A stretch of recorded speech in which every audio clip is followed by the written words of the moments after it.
Sa taglay niyang kulit, tsak ika'y mapapaibig. Ang bibi mo at ang bibi ko. I love you! Love you, pare. Bibo! Bibo!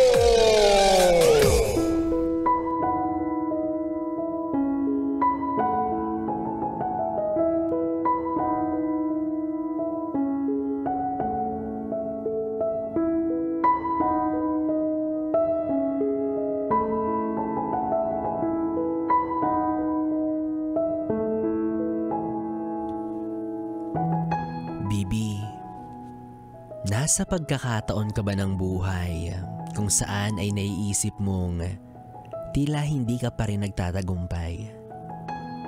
Yun bang wala ka namang kakompetensya pero pakiramdam mo talunan ka?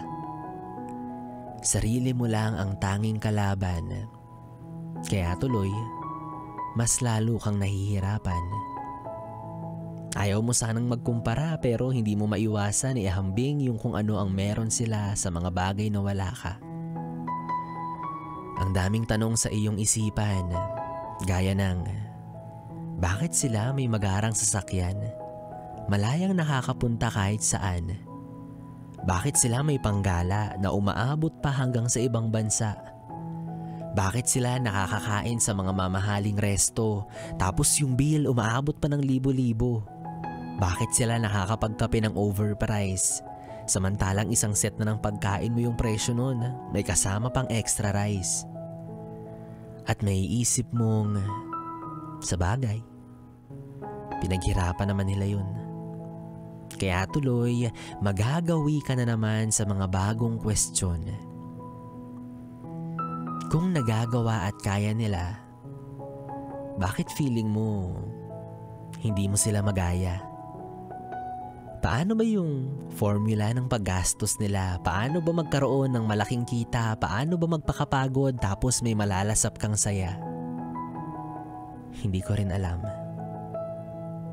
Pero alam mo, Bibi,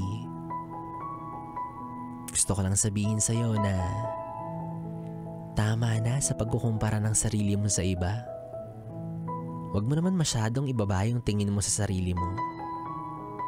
May kanya-kanya tayong pinagdadaanan, magkakaiba tayo ng bilis ng lakad o takbo. Maaaring sa ngayon, hindi pa talaga nakakaluwag-luwag kahit na alam mo naman na nagsisikap ka ng buong sipag. Maaaring sa ngayon, hindi mo pa maranasan ang karangyaan kahit na gustong-gusto mo nang matakasan ang kahirapan. Isa lang naman ang maaaring dahilan yan. Yun ay dahil meron kang ibang mahalagang pinaglalaanan.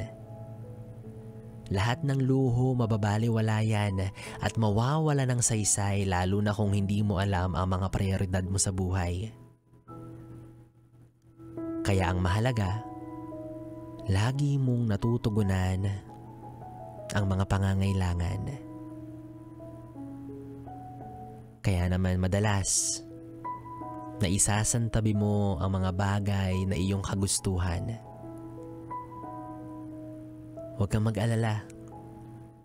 Darating din sa iyo ang magandang kinabukasan. Sabi nga nila, malayo ka pa, pero malayo ka na. Pero kung naiinip ka, mag-jeep ka na para mas bumilis ka. Kainis, okay na eh. Minadali, nagmamadali ka, di ba? Mag-tricycle ka din. On process pa nga, minamadali mo na agad. Di mag-jeep ka, sumakay ka na. Yes, friend, kapiling mo pa rin ako, DJ B-Boy Bibo, para sa ating tuloy-tuloy na BB Time hanggang mamayang alas 12 dito pa rin sa 101.1 Yes FM Solid.